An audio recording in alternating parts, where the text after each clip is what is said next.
بسم اللہ الرحمن الرحیم۔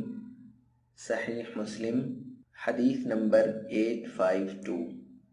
کتاب نماز کے احکام و مسائل، باب اذان کی فضیلت اور اذان سن کر شیطان کے بھاگنے کا بیان۔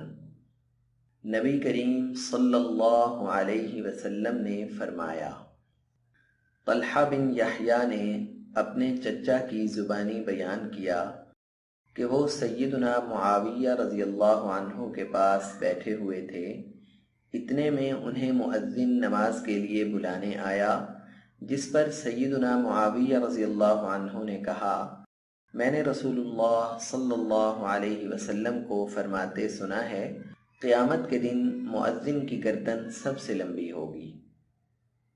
صحیح مسلم حدیث نمبر 852۔